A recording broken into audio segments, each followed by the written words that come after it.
Hey, afternoon, folks. We'll get going in a couple of minutes, so just get yourselves settled, grab yourself a drink if you need it. Feel free to introduce yourselves in the chat as we're getting going, and we'll start in a minute or so.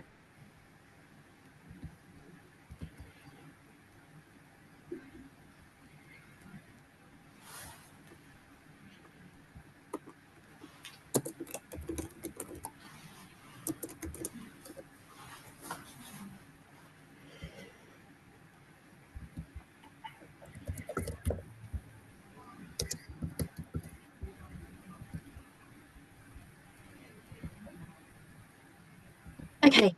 Afternoon, folks. My name's Amy. I work for Collaborate as one of the heads of practice, and welcome along to today's session where we'll be exploring practical approaches to transforming commissioning. As we're getting started, please feel free to introduce yourselves in the chat. There's going to be far too many of us to say hello individually, but do feel free to make connections. And we invite you to share any resources, any reflections as we go through today's session in the chat. So please do feel free to make use of that. This event is part of a series of events that Collaborate and partners are hosting as part of the latest round of Human-Learning.Systems research, which was published in November. Izzy, let's move on to the next slide, please. So while some of you here might have a lot of knowledge about HLS and you might be very familiar with it, for some of you, it might be brand new. So let's start with a bit of an intro. So Human Learning Systems, or HLS, is a way to make public services work better for people. And when we talk about public services in the context of HLS, we're using that term really broadly to mean all work that's focused on enabling people and communities to flourish, and that includes the voluntary sector. So HLS is about recognising that the world we live in is complex, and each of our lives are also complex. Outcomes that emerge from the constant interaction of lots of different actors and factors rather than single services. And HLS recognises and works within that complexity. It offers an alternative approach to the dominant way of managing public services, which is known as new public management. Now, new public management aims to improve outcomes through control and has an emphasis on managers, markets, and metrics. Now, if you haven't heard of new public management, you've probably experienced it. So, for example, you might have experienced standardized top-down services or seen a focus on treating people as a set of separate problems which are there to be fixed. And particularly in the context of the conversations we'll be having today, you might have observed competition rather than collaboration between providers in the context of commissioning. Through action research with charities, funders, commissioners and public services, Collaborate, Dr. Toby Lowe and our partners in the HLS Collaborative have seen that there are lots of different people working across the country and indeed across the world who are looking for a different way to do things that works with complexity rather than seeking to control it. Across many different types of organisations, across different policy areas and different places, we're seeing people develop ways of working that are human. So that's ways of working that value relationships, which focus on strengths and what matters most to people. We're seeing ways of working which focus on learning and adaptation to enable ongoing improvement. And we're seeing ways of working that recognise that systems are connected and interdependent. And we need to create the conditions for better outcomes to emerge through nurturing healthier systems. So healthier systems are those where we work and learn together and share power. In themselves, those different features of HLS might not seem that new or maybe not that radical, but we've seen through lots of HLS case studies that when we embed them fully and when we embed them together, these features can enable much better support and contribute to better outcomes, as well as being much more motivating for those of us who work in public services. Plus, there's emerging evidence that working in this way saves money by providing people with the bespoke support they need at the times when they need it most. So why commissioning? Commissioning is a particular area of interest for Collaborate because we see it as a crucial area where we need to develop further. Should we go on to the next slide, please, Izzy? In our work around place-based change, what we've observed is that sometimes commissioners can be overlooked in terms of the contribution they have to make to system change. In Collaborate, we've spent a lot of time over the past few years working directly with commissioners, providing them with training and exploring their practice together. And what we've seen are a group of commissioners who are looking to do things differently. And we know that the role and influence they can have in local places is in fact really significant. So in our work, we've seen that commissioners are a really integral part of the systems they work in, and they have a shared responsibility alongside other stakeholders, as well as people and communities for system change. So if we start to think of commissioners in that way, then we need to start to think about how their roles might shift. So how might we move the roles of commissioners away from compliance and in a traditional contract management role to recognising that they have active roles to play in contributing to and nurturing healthy systems. At the heart of this shift is developing, embedding and nurturing a culture of collaboration, listening and learning. Now, all of that probably sounds quite simple. It looks simple on a slide, but one of the things we often get asked by commissioners is, where do we start? And what does this look like in practice? Next slide, please, Izzy. Now, hopefully today we can help with some of that. So many of you are going to be familiar with the traditional commissioning cycle of analyse, plan, do and review. But if we rethink that cycle through a HLS lens to something closer to what we can see on the slide, and recognise that those different elements of a commissioning cycle are ongoing, they're not necessarily sequential, they're interrelated and they create space for iteration, experimentation and learning. It's about broadening our lens beyond services to understand the interconnected and complex factors that impact on people's lives. One of the things we often come back to in our commissioning work is outcomes are not delivered by organisations. If we hold on to that, then that means that we need to do things differently and rethink our role as commissioners within local systems. And today, we're going to hear from a number of commissioners who are doing just that. So we know that it can feel overwhelming to try and tackle everything all at once. So what we want to share today are examples of how different areas have picked one aspect of their work and are starting to make changes. So we're going to be hearing from 4 different places. We're going to be hearing from John from Newcastle City Council about their Building Bridges work. We're going to be hearing from Dean Neville from MOPAC about the London Children and Young People Violence and Exploitation Support Service. We're going to be hearing from Sarah and Kerry from Thurrock Council, who are joined by Lavina and Alec from Pineapple Care to talk about their home care and wellbeing services. And finally, we're going to be hearing from Katie from Liverpool City Region Combined Authority about their homelessness commissioning. Once we've heard from each of our speakers, we're going to be inviting you to select one of them to join in a breakout room, where we'll give you the opportunity to hear a little bit more about their work and ask any questions of them that you might have. So to get us started, I'd like to welcome John from Newcastle City Council. Thank you. Yeah, hello everyone. How are you doing? So today I'd like to talk to you about our experiences in Newcastle of trying to use human learning systems to help us better understand homelessness and other forms of severe and multiple disadvantage. What we've tried to do with Building Bridges is to create a whole system approach to learning and change to help us better understand and find better ways to help people overcome severe and multiple disadvantage. The idea behind the Building Bridges work is that it's about putting people and communities at the heart of our conversations, using human learning systems as a lens to explore and make sense of what we learn, and trying to create some meaning positive change across the whole system. The broad idea is basically the Building Bridges ethos is a way of working that belongs to the whole system. It's not something that belongs to Newcastle City Council. And the rationale behind that is to try and promote people to become involved and feel ownership of it, so that they've got the capacity to be able to change things based on where they see things from their point in the system. So, where it started, initially the brief was to take a look at homelessness and try and find better ways to provide options for people who are experiencing rough sleeping. But we know that homelessness doesn't tend to exist in isolation. We know it runs alongside other forms of severe and multiple disadvantage. So drawing on some of the evidence from the Hard Edges report back in 2015 and then subsequent reports that point towards the correlation between homelessness, contact with the criminal justice system, drug and alcohol use, mental health and domestic abuse, combining to be quite a toxic mix that tends to make people much more marginalised, and those things tend to stack and become exponentially worse for people. And then looking at Newcastle, we know we've got some significant levels of need there as well. We've got some really good people that are working really hard to try and overcome this and help people find ways out of homelessness and other forms of multiple disadvantage. But we also know that we've got over double the people compared to the national average in our homelessness system that describe themselves as having poor mental health. Similarly, we've got roughly double the numbers of people that experience physical health problems or disabilities in Newcastle, and around double the amount of people that have experienced domestic abuse as a victim and a survivor of domestic abuse.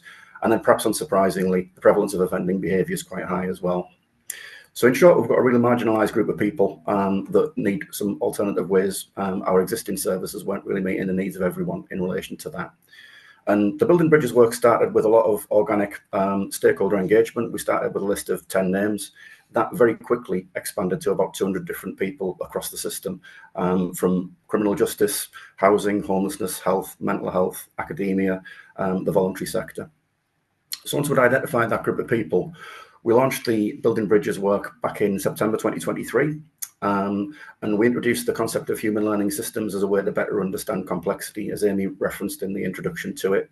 And then we did some work with that group of people to map out what we thought the system looked like.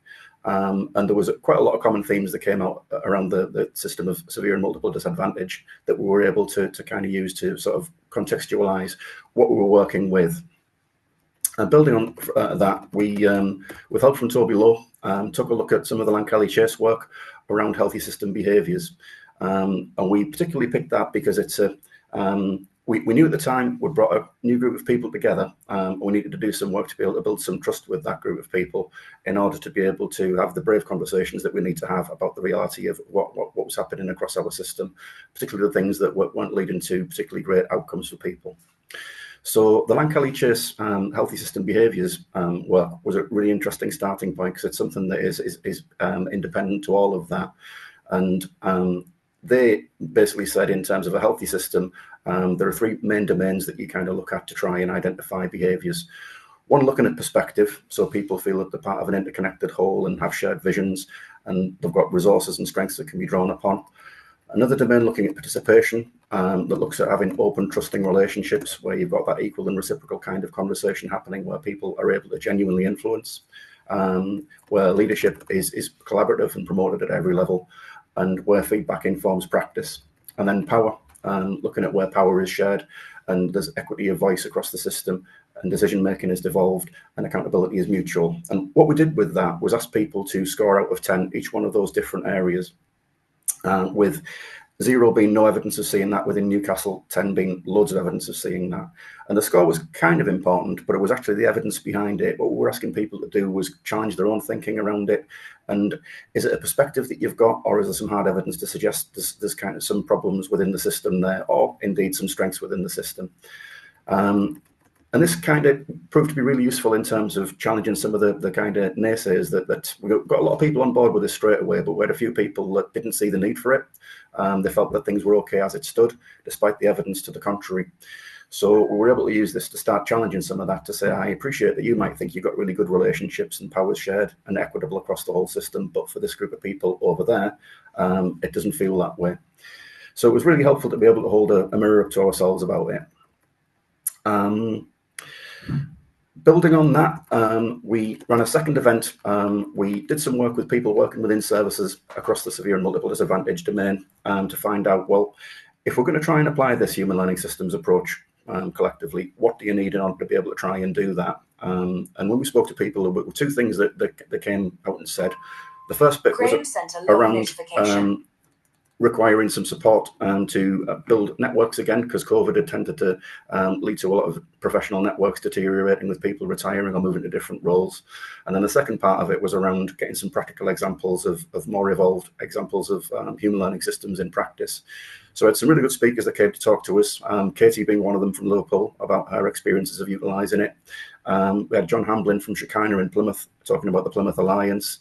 And then Sam Camerling talking about his experiences of using human learning systems in a mental health capacity, which was really helpful for people in the room to be able to get these different perspectives from outside of the area to add to what we already knew about what we were trying to change. Moving on from that, as I mentioned, what we're trying to do is put people that use services at the heart of the conversation with this. So there's a very strong co-production element to it. And the approach we've tried to take with co-production is to use appreciative inquiry with people that use services, but also people that work within services and or other points within the system, to essentially ask what the best experiences of good quality support and help looks like, and what does it feel like, and what do people treat you like, what do people say, what do people do, what kind of values do you see demonstrated when that happens, and then on the back of that, what would make that even better for you. So we've had some really good engagement. There was over 80 people from organisations that work within this, from employees within the system, and around 50 people that are using services that came to talk to us about this. And we were able to distill that down into 17 themes that applied, and we were able to take a look at the prevalence of that as well. What we were really interested in was, what were people talking about a lot? What were the hot topics? Because that gives us an immediate point to be able to get hold of and say, right, okay, we can't do everything, but if we start here with these things, we'll probably be able to affect some kind of change. And it also opens the door to understand which people you need in the room to be able to help you with that.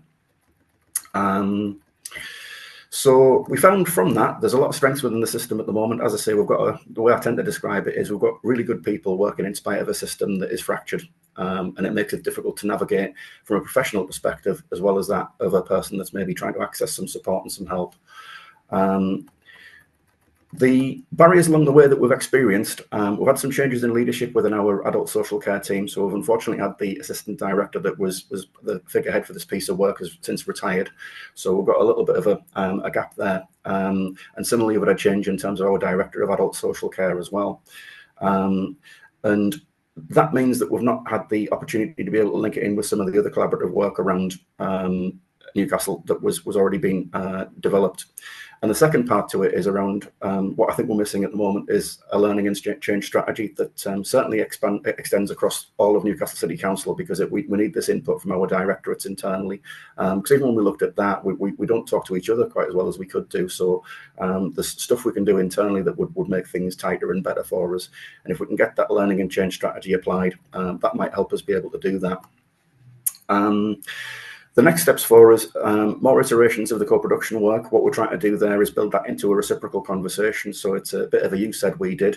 We feed back to people everything that was said.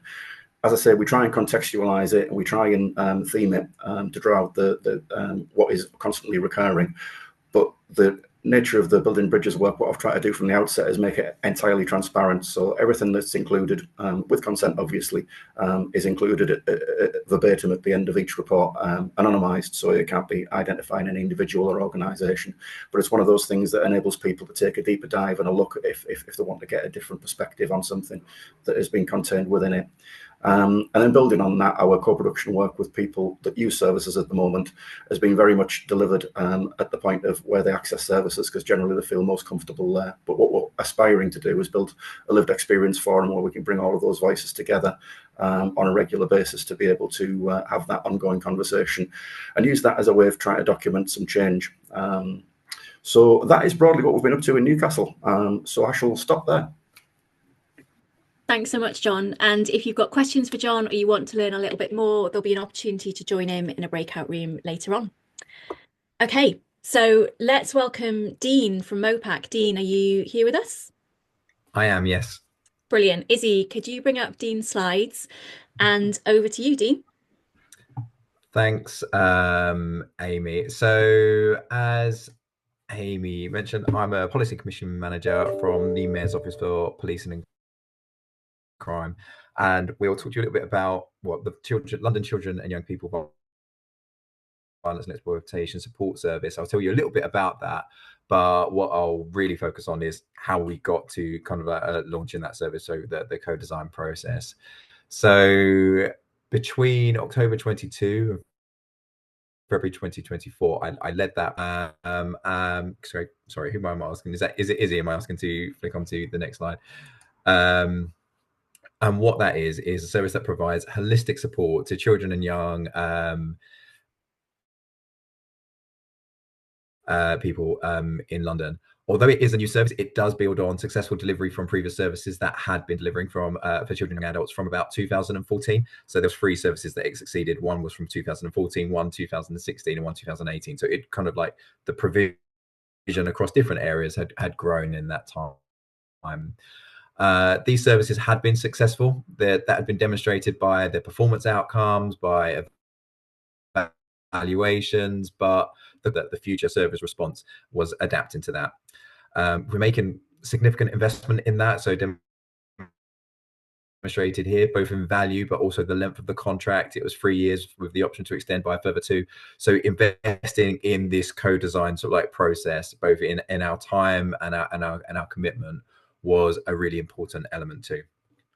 Next slide, please. Just a little bit about the service and this. So it's a caseworker model that delivers support in places that are safe for that particular young Londoner. Each young person has a dedicated caseworker that works with them on the one-to-one basis, and then support is scaffolded around the young Londoner, support from both within and beyond the service. It's kind of like shown around kind of this diagram here. The service may support a young Londoner long term, so across multiple years, and it's anticipated that the service will work with up to 600 children and young adults each year. There are over 100 staff working within the alliance or partnerships, 15 different teams and 12 different work streams. So it's a big kind of like matrix piece there.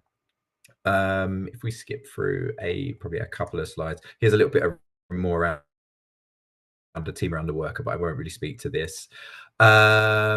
Just about who's delivering within our alliance. So I mentioned those 4 different organizations, and here's just a little bit more information around kind of what they do. And there's a service front door. There's one organization that provides the majority of the one-to-one support. There's other organizations that then provide different specialisms, as well as an organization that's got responsibility for helping to kind of ground all of that together, lead on the learning, and a lot of our work around youth participation. But that's there for your info kind of later on. I won't dwell on that so much. Next slide, please. Sorry. So what's kind of like led us to that? So now I'm kind of like going back. So MOPAC's have been on a bit of a commission improvement journey. That's included our own internal training, personal development, and reflection. And this has really been going on in a purposeful way for the last 5 years. And through this journey, we've identified our own commissioning principles that speak to how we want to operate. And we've made these commitments publicly, and they've been published in the Mayor's Police and Crime Plan as that public commitment, both to Londoners, service users, but work. And it's these principles that we've really sought to embody in the commissioning of this service. Sorry, if I go on to the next slide.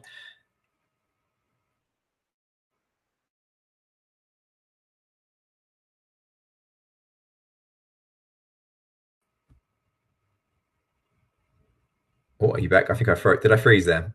You did. I think you're back, Dean. I'm back. Thank you. So the collaborative co-design process was a huge part of.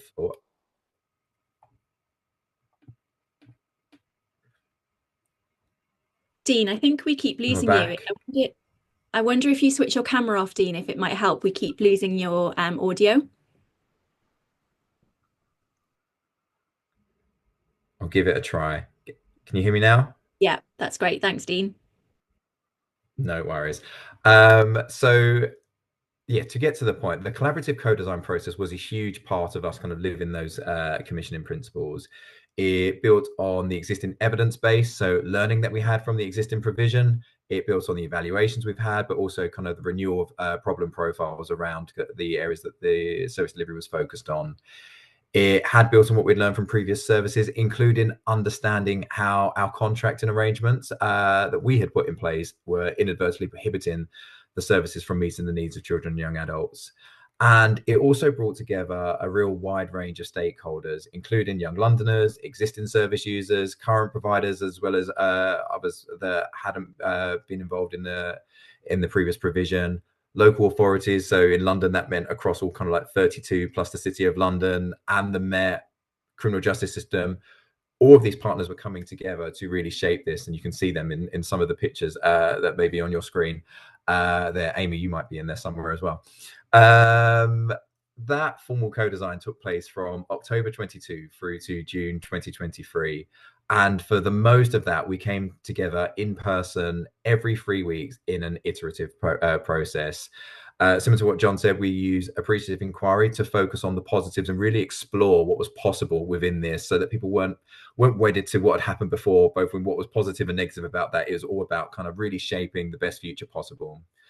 At each workshop, we set out the relevant parameters aligned to whether we were in kind of divergent or convergent thinking stages. And this rhythm and the openness really enabled us to keep senior sponsors engaged in between workshops. So that would conclude kind of up to the deputy mayor, who was the ultimate sponsor, so like for this, and ensure that we didn't have any surprises along the way.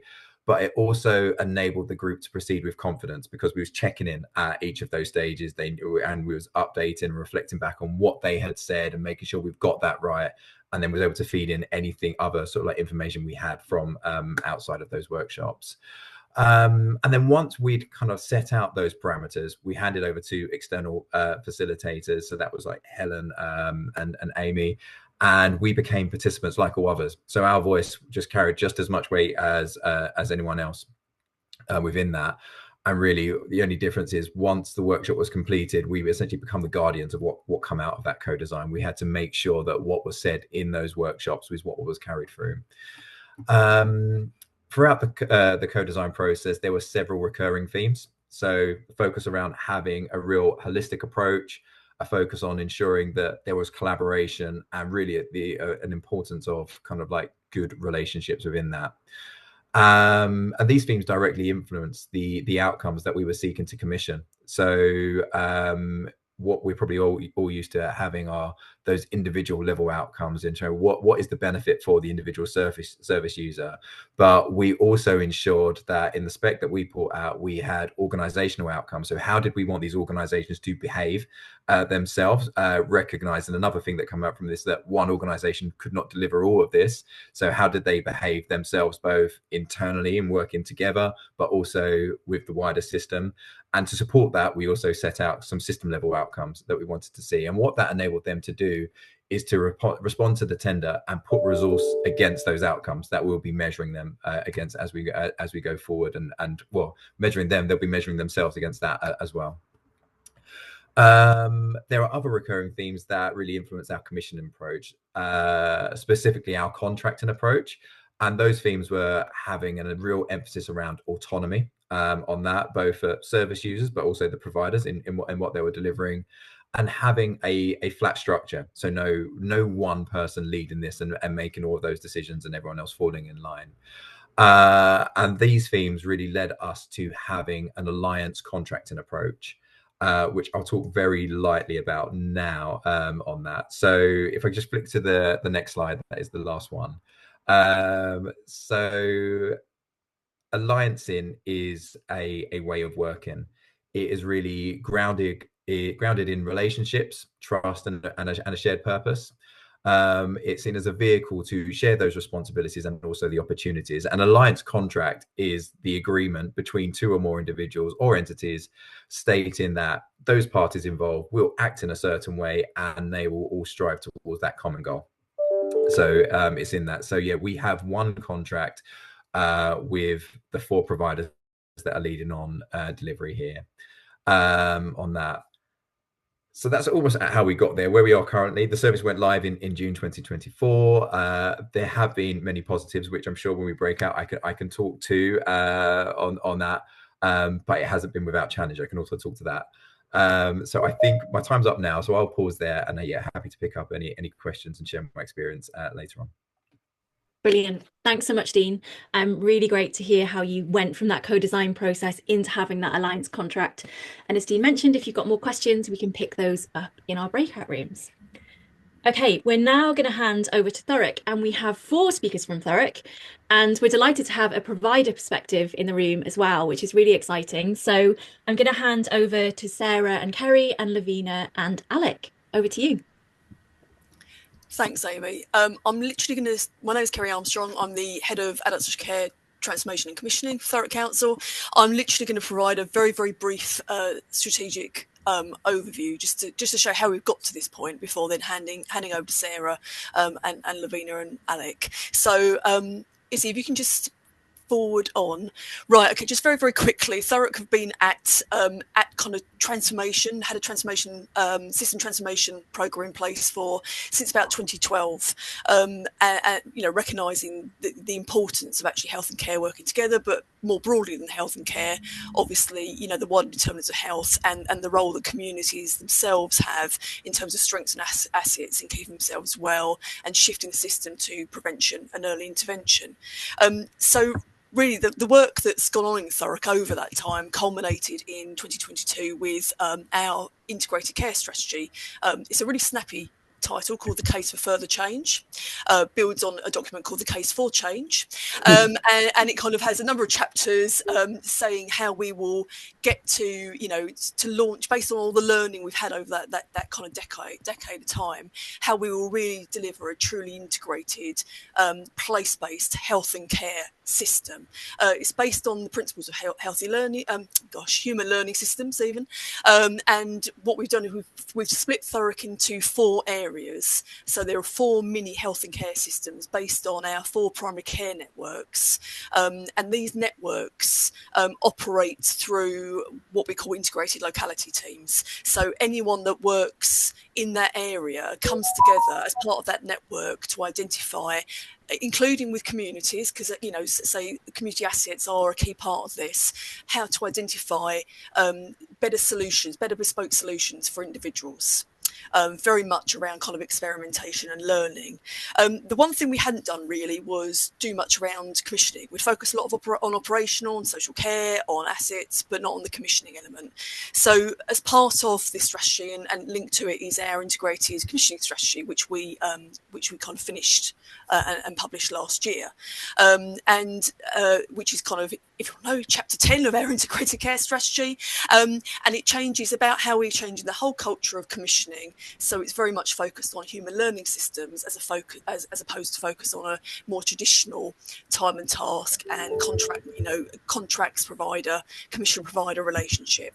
I'm going to stop there because now Sarah and then Lavina and Alec are going to talk about how that's emerging in practice. And again, this is learning and evolving all the time. Sarah, over to you. Thank you.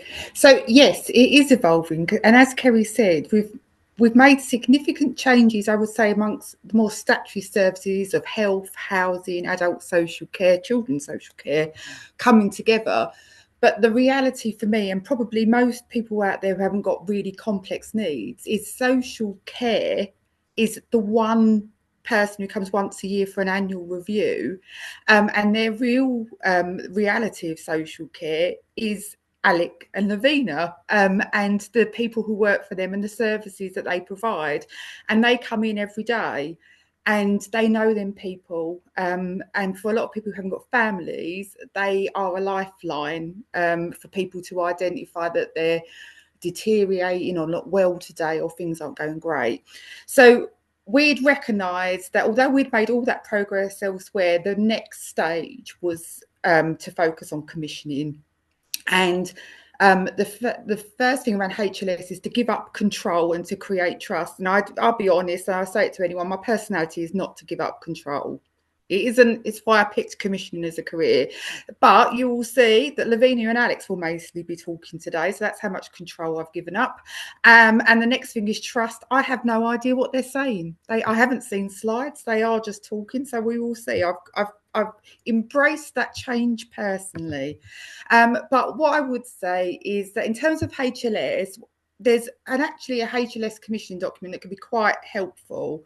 But what they will even say in there, and some of these contracts are wonderful experiences, is that a barrier is if you pick an area that is subject to significant external regulation and legislation.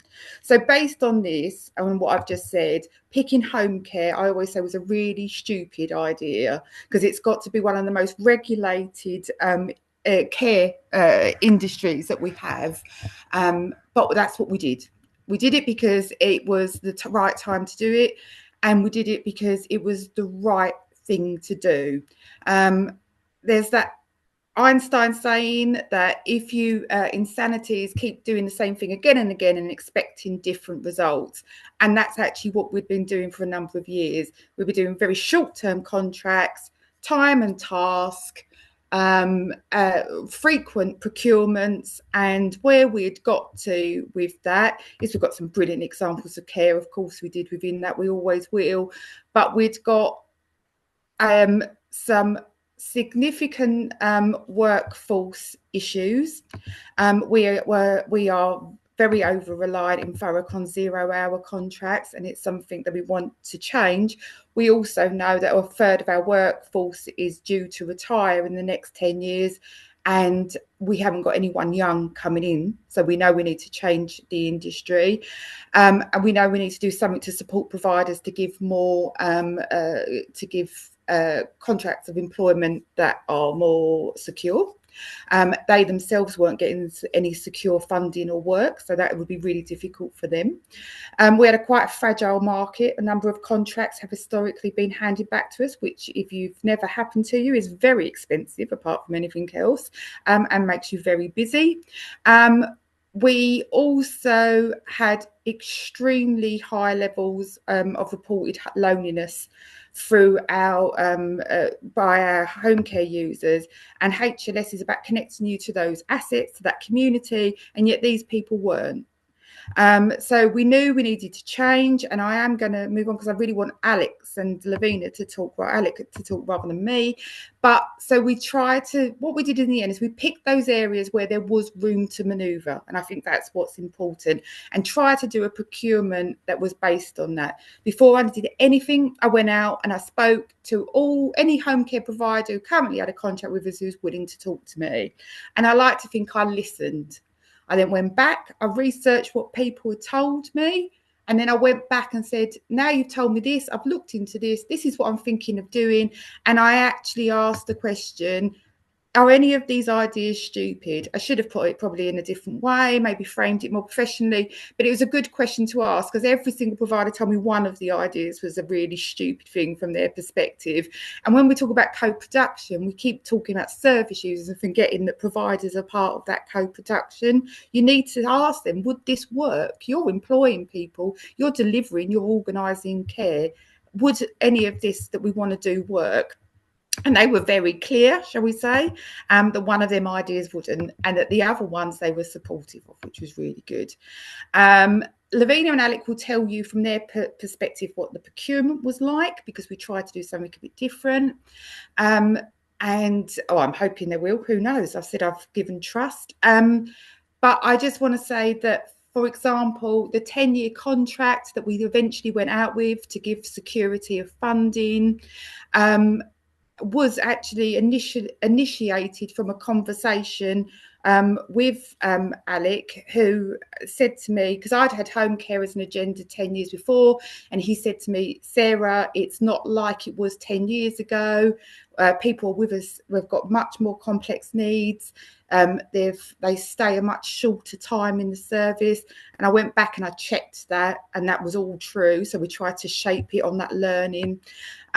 And I would say we try to, as a part of the tender, I assume safe delivery of care is a standard. You shouldn't be coming forward. We do test it, but what the tender really was focusing on was finding those providers who were willing to say, we'll work alongside you for 10 years. We will co-produce services. We'll tell you when you're wrong. We're happy to work on a locality footprint, but what we will do is we will add something to that community, not just take it. We were looking for people who were passionate, and we were looking for people who could understand that they needed to adapt over time.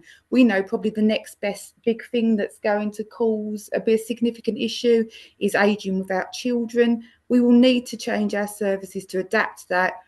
It's ideal if the providers work alongside us. And the last thing I'd say is I changed all terminology from provider to partner. I've used provider here because that's how it was referenced when Amy introduced it. But we did change it to partner, and it wasn't just a technicality. It wasn't because I was bored on a Tuesday and wanted to do something.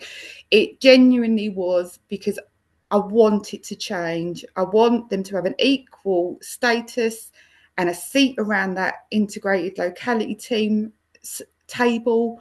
And at the moment that will probably be Alec, and that will probably Ravina will be talking, but eventually I would like the home care worker to have an equal status to the social worker, to the OT, and for people to recognise that these people are essential to the people in our community's well-being, and just to recognise what a great job they do, and that they've probably got more information than most of the other people sitting around the table about what could make a difference. So that's what we want to do. And the last thing is we removed all competition. In order to create collaboration, we removed competition. I declared the price for nearly everything, so that we wouldn't then create a situation where the one person was also getting paid more in one locality to another, could afford to pay more, they would have an advantage in getting a workforce, etc. But that's what I did.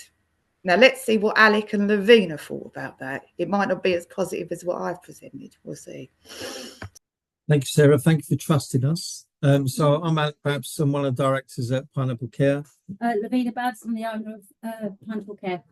Amy, so we got asked to talk today. We haven't timed any presentation, etc. So please step in when we're out of time, and we can cover anything else off in the breakout groups. But just picking up what Sarah said is that we went through a really tough process because we wrote ourselves. We didn't go out to outside bid writers. We're a local company run by local people, employing 125 local people, delivering services to the local people. And what was different this time round, I thought, you can tell by the grey hair, I've been to quite a lot of market engagement events, which are, I think, mandatory as part of the process for procurement. And sometimes there's a lot of lip service around that. We genuinely, that partnership working started right from that point. So we was aware of what the council's ideas were, and we actually were then aware about the reasons behind that. And not from a commercial point of view, but because we actually bought into what they was trying to do. So whether we ended up with a contract afterwards, or whether we was just going to be a private provider in the locality afterwards, we bought into that process of the human learning system, and involving what we wanted to do was involve effectively all of our workforce in that process. Because if we've got 125 local people having those ideas, that's far better than, our senior management team sat around the team coming up with ideas for everyone else. So Lavina's going to talk about what we did basically immediately, 4 months before even the tender process started, which in turn made my job easier physically writing the tender, when we had to cover off 1,000, 1,500 word answers on partnership working, innovation, locality working, HLS and social value commitments. I needed something to write about, which happened because we picked up the market engagement and got going straight away. Rather than I think some of the feedback we got as well was that rather than saying what we was going to do, could already say what we was already doing, which I think helped our bid. So we did that. And the other thing I just want to endorse is that the fact that there was a declared price, the tender process was then 100% on quality and what we was doing, rather than us trimming and trying to see what we can do from a price perspective. And also it takes away that whole competitive situation. So whilst the tender was only declared, the outcome was only declared in November, and we don't actually go live till April, we've already had 2 really productive meetings with the 4 successful providers, putting our heads together with the local authority, truly working in partnership to actually try and solve some of the problems. And also, what's been good is there've been 4 different ways of piloting some ideas as well, which would be really useful, because we can come out the other side of that and go, right, what one worked best, and we can all share that. Because as Sarah said, it just removes any competition. The other thing for us is, whilst we're very locally based, we was geared across the whole of Thurrock.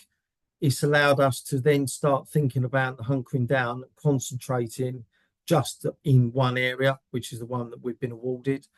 And, you know, it's interesting hearing just the other speakers and what's been going on today. There's a whole program going across the country, and then this has all come back down to quite a relatively small area that we can now really focus on and work on and make a difference there by knowing the doctors' first names, all the health workers, etc., from there. So I've talked long enough. I'm going to just pass over. So as I said, once we got wind of what was going on and the ideas and understood the concepts, then Lavina, from an operational point of view, picked up and sort of run with that. Thank you. Those of you that know me know that I'm not a public speaker. This is my worst nightmare. So I'm going to try and do my best for everybody and try and explain where I've been from on the operational side. So on the back of the market engagement, like Alex said, we clearly wanted to be proactive in our approach. And whilst we had no idea whether we'd win or not, we already engaged, was excited, and we believed that it would be a really positive change for the people that live in the borough where we are. So as Alex said, we wrote our own submission, but we was basically working on it way back, which is a year ago, or whatever it was, seems like ages ago now, but we was really excited. When the tender come out, the questions was quite challenging, I'm not going to lie. And when I first read some of them, I was like, what does that mean? What's the Human Learning System? No idea. Really pleased when I dug in and started to research it, that actually we was already doing some of those things, but we quickly established that there was a lot more we could do. So as a starting point, just so you know my little journey, we wanted to look at how we could bring new ideas. We could be create an open door, non-judgmental environment, and we wanted to engage with everybody around that. So our first protocol was to basically look at our training of our staff so that we could upskill them and empower them and give them a really different way of thinking when they was going out and delivering their care to people. We got service user involvement as well. We created focus groups with various people. So we looked for retired professionals. We looked for ex-judges, nurses. We looked for volunteers, family members, you know, particularly family members who had people in the local community who've got dementia, to see where they struggled. And basically like the gaps that we could find across the borough. And you know, as professionals, we think we know all what's going on around us. When you do this sort of experiment and try to dig in, you actually find loads of things that you didn't even know about, which then led us on to do some different bits and pieces. And I'll just touch slightly on them, and obviously you can ask any questions. But we looked at gaps in services. We identified, it wasn't new to us, the loneliness, the isolation. We started a club which now runs every week at our premises, for older people in the community, and not just our service users, just anybody who wants to come along. We've got volunteers out of that. We've had people come along and sing, people who've said they was just sat in front of their telly who are now coming along and being really creative and actually supporting others within our borough, which is lovely. We're just literally going live with a dementia club weekly, because we established that there was loads of, not just for the people with dementia to come along, that's one. The other one is for the families and relatives of that are obviously isolated and have, you know, want to come along and talk to people that they can associate with. Dementia virtual unit, we've started a suite where we come and bring families in to train them and teach them about that sort of thing, because it helps them to understand their relatives. We've got a signposting service, the directory, we've linked in with all the GPs, pharmacists, and we're trying to create and see what we can do to help support district nurses out there.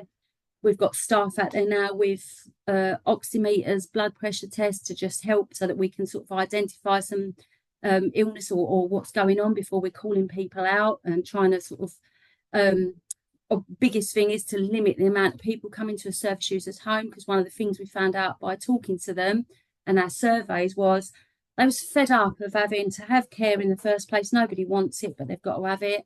And then they get 8, 9 different professionals coming in their home. They didn't want that. So one of our innovation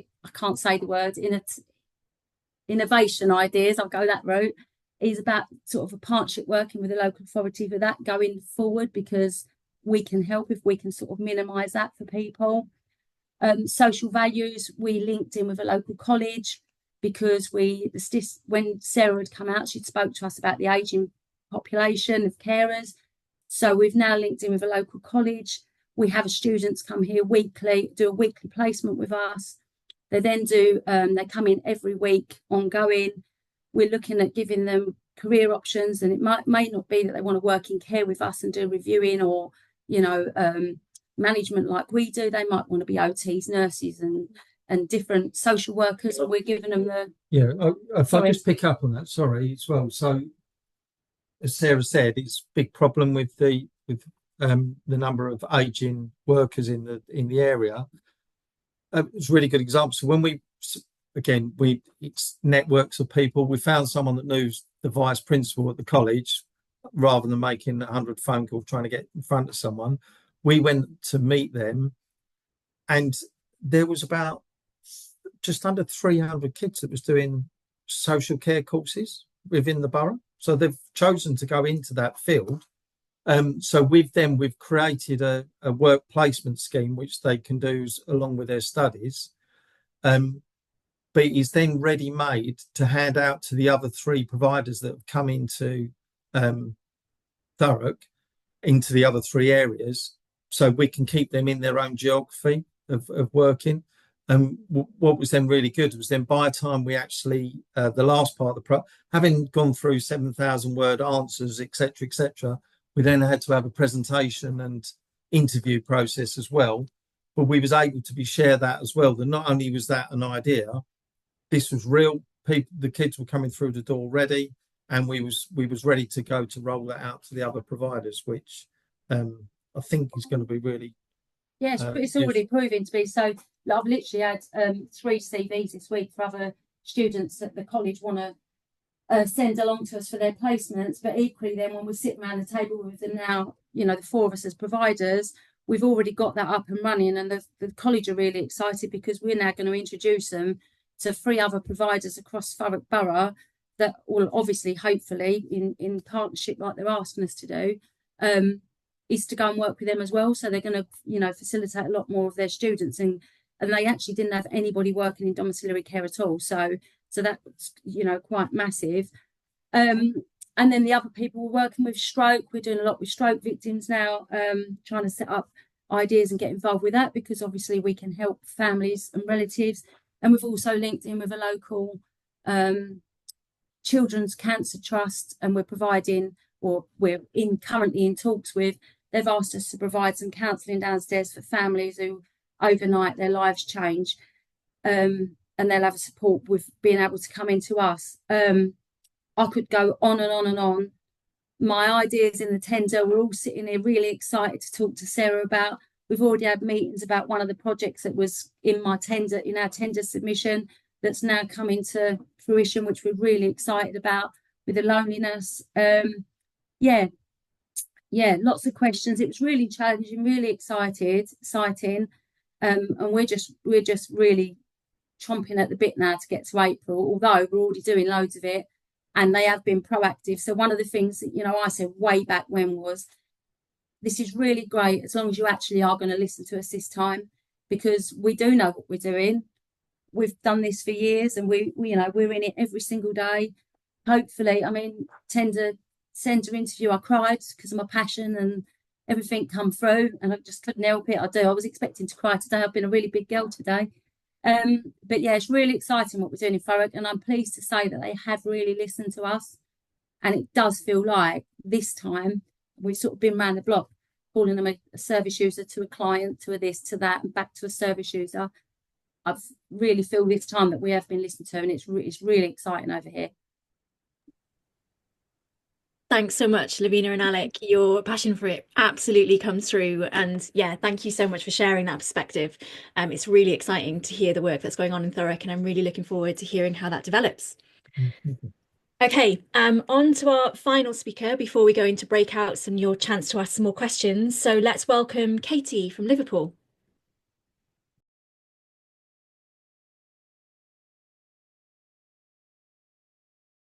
Good. Thanks very much. Can I just say to Lavina and Alex, well, how inspirational, and Sarah, it was absolutely fabulous. If you can go to the next slide, please. And the next one, sorry, cheers. So I'll try and keep it quick because I know time is going on. So a lot like the other speakers, I work for the Liverpool City Region Combined Authority. I'm a Commissioner for Homelessness Services.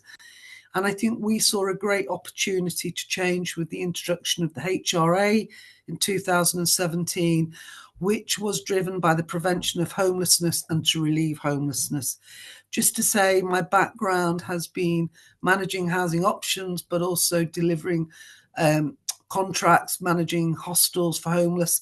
So I've got an idea of being the provider and being a statutory deliverer as well. The next slide, please.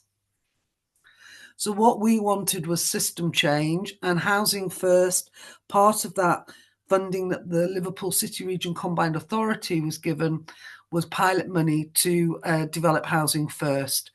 I won't go through all the values or principles or fidelities of Housing First, but a lot of it was around system change, especially in homelessness, about choice and control. People will choose where they want to live, separating support from housing, which is a really important thing in homelessness. So we decided that I thought, well, Housing First gives us the opportunity to change. Next slide, please. So what we commissioned alongside the Housing First was an assertive outreach service that covers 6 local authorities that make up Merseyside. And all of those local authorities have different issues and different needs. Liverpool being a core city and the Wirral being a big local authority has different needs. We wanted an integrated service between the direct support workers, medical staff and mental health staff. The process of developing that tender involved lived experience input, and it was worked across with local authorities. But key to it, and this is really key, and I think it's similar to what Sarah was discussing, this was a flexible and adaptable service. We did not want outcomes that said for the next 3-5 years, we want you to do this, because we recognise no one service is going to achieve those outcomes and everybody is different. So why would we give blanket outcomes? Thanks. The next slide, please. So how we commissioned, again, we recognise the complexities of the environment. So a really good example around this was MHCLG were very keen to have an outcome number on the amount of homeless people who were in drug and alcohol services. Now, I know most of our clients, especially rough sleepers, being an outreach service, will never get to the drug and alcohol services for various reasons. They will never meet the thresholds of getting access. So again, why would I commission a service that constantly asks them to deliver an outcome that is never going to work? And I then get all the staff spending their time trying to get data to show that it works. So we really strove for that and said, no, we want to do this differently. Again, we worked across all the local authorities, and we asked that learning was the base of the approach to this. So when we did our tender document specification, it was all about learning, adapting and change. Thank you. The next slide. And we took that approach, a different approach with test and learn. We know that the outreach service is not responsible for hitting those targets. There's just no way. They're part of a complex system and they're working in isolation in many times. Also, I suppose as a commissioner, and I have been a provider, so I can say this, it enables the manipulation of data, because when you've got competition, we all want to meet our targets or we all want to meet our outcomes. And then as a commissioner, I'm going off and I'm recommissioning or re-looking at programs based on data that I know is not correct. What I want to know is what's not working, because it's what's not working that we've got to adapt and change. So hence, we've really driven this across all our services that we commission. Thank you. Next slide, please.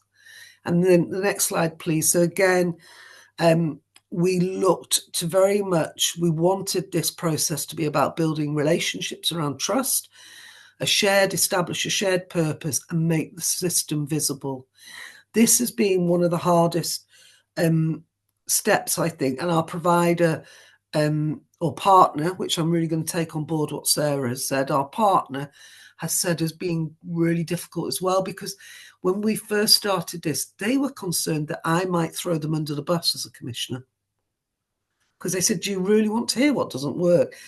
Do you really want to hear what we think wasn't good about your spec? Do you really want to hear what we think you don't know? I was like, yeah, I do.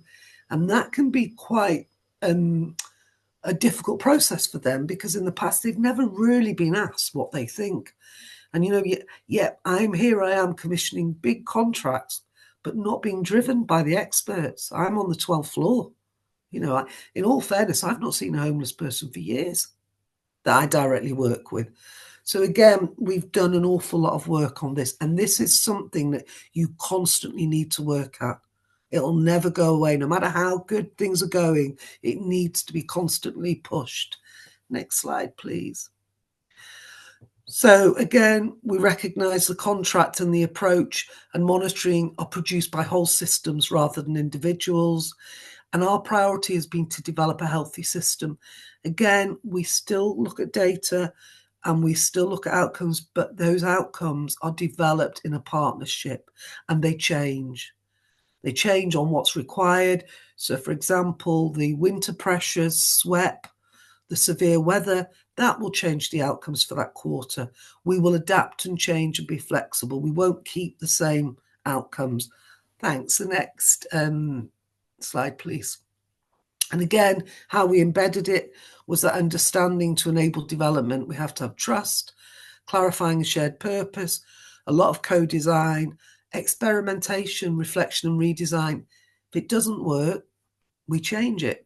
That's not an issue. We don't keep doing what we think is working and we know it isn't. So, for example, we have to produce reports for the government around our funding, and they're learning reports. They're not reports that are driven by numbers or facts or figures.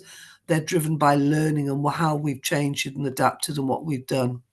And again, embedding and influencing, we do a lot of work around that. Thanks. Next slide, please. So next slide, please. So what we did was we have a system steward. And this is a bit like the terminology for contract monitoring. So in some ways, the other thing I would say about this approach is it's not simple because it needs a lot of input. If you really want to deliver something based on a human learning systems approach and based on honesty and trust, you need to put a lot into it. So we have somebody who works with all the partners across the system. Again, regular meetings are held. They work closely to look at blockages and complexities. We do learning frameworks with the staff, all the staff. We will go and meet them and we will approach an area or a challenge, but we will ask them what's worked well, what hasn't. And again, that they're quite have enjoyed that, but it's taken time to build that trust because they're enjoying telling us initially what was wrong, but now they're starting to see, well, actually what we do say, things are changing as a result of that. And I think one of the best things is this service was developed over 6 local authorities. Over time, it now only operates in 3 because those other 3 local authorities have services already in place. And again, why would we duplicate and put money in those areas? But through this approach, we've been able to recognise that and come to what I would call mature, grown-up discussions that say, well, actually, why would Liverpool have this service when they've already got their own assertive outreach, etc.? And also it enables all those changes to be led by learning so that knowledge is driving anything that we're doing. Thank you. The next slide, please. And again, I can't stop saying this, trust is really paramount, recognising the different strengths and needs from different perspectives. And I think that we know outcomes are produced by many interacting factors and they're changing all the time.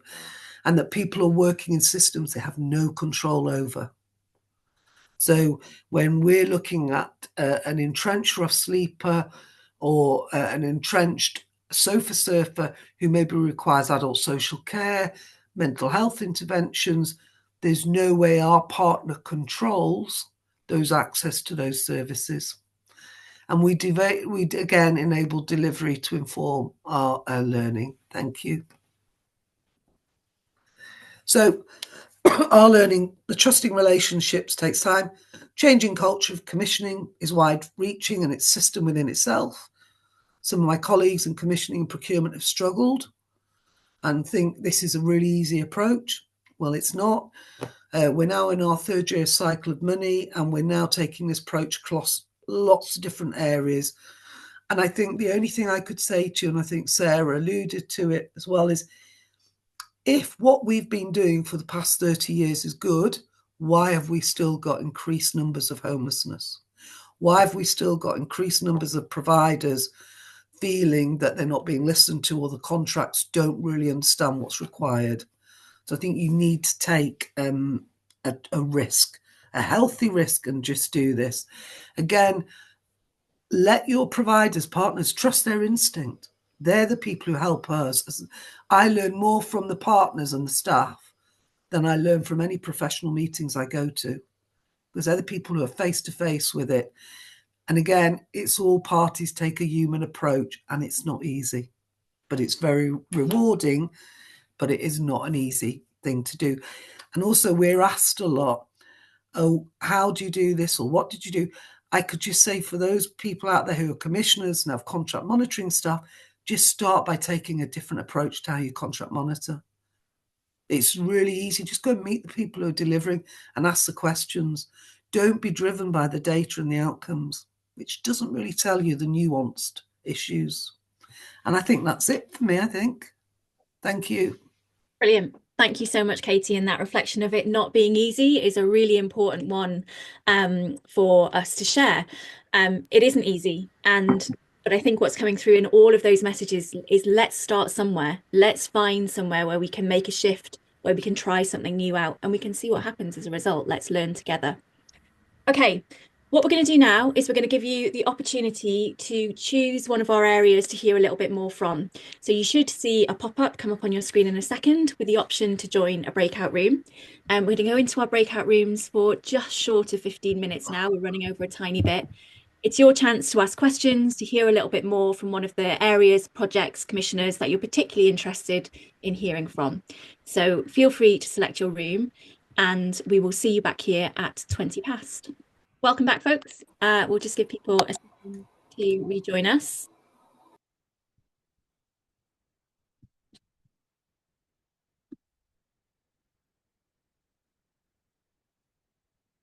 Okay, so thank you, everyone. We may have lost a few people along the way by the looks of it. Maybe some people are still in their breakout rooms. Oh, here we go. Here's our other groups. I thought we'd lost half of you then. Okay. Welcome back, everyone.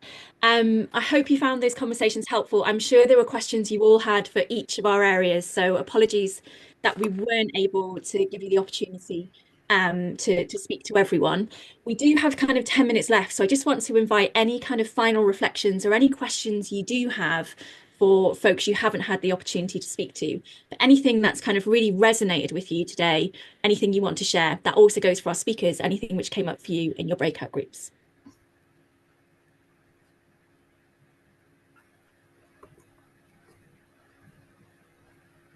Harry. Yeah, I've actually sent John an email because we're about to trial appreciative inquiry, because I just think it's a really, really useful starting point for understanding how our existing systems don't work for people, because they don't recognise, you know, all of the different kind of factors that kind of, you know, contribute together to deliver outcomes for people. So I suppose it's kind of not a question, but such as an observation of kind of wanting to, I think from this, I've taken to contact Jonathan to see how he approached it, any tips he might have for things to avoid or things that worked, because obviously just knowing what questions to ask is such an important starting element, and really looking forward to what we learned from that, and how learning from that we can then help us again to identify areas of experimentation and system change, both in commissioning but also kind of broader as well. So it was just a comment of something that I picked up from today, as well as coming on obviously on here as a bit player. Brilliant. Thank you, Kerry. And it's interesting how often things like appreciative inquiry or shifting the types of questions we ask through our work comes up when we're talking about commissioning and the real difference it can make.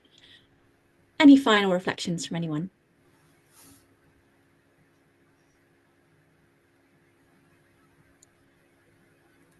I think one of the things which has really struck me listening to everyone talk today is the kind of bravery of those who are stepping in to do things differently.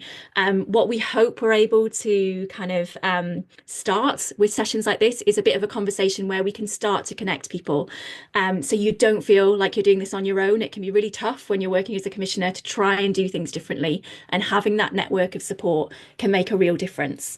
We will check in with all of our speakers to make sure that they're happy for us to share their contact details, and we'll send those out to you afterwards, along with the recording and the slides and a couple of resources.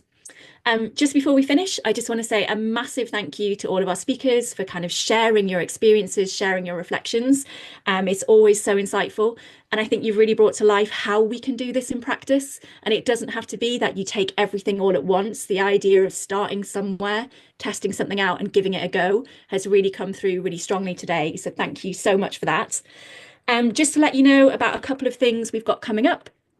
For folks in the room who are commissioners, we're about to start our next round of our Commissioning with Communities training, which we in Collaborate deliver in partnership with Ideas Alliance and the Co-Production Collective. So I'll drop a link to that in the chat. In terms of Human.Learning.Systems events, we have a whole series of events coming up. I know Dawn's already shared some details about the Systems Stewardship event, but you can find information about all of our upcoming events at the link which I've just dropped in the chat there, and we'll make sure we send all of that out afterwards. But just a big thank you again for giving up your time and joining us today. We really appreciate it. We hope you've made some new connections, and we hope we've given you some inspiration about how you can take forward your commissioning practice. Thanks, everyone, and hopefully we'll speak to you all soon. Thanks, Amy. Thanks all.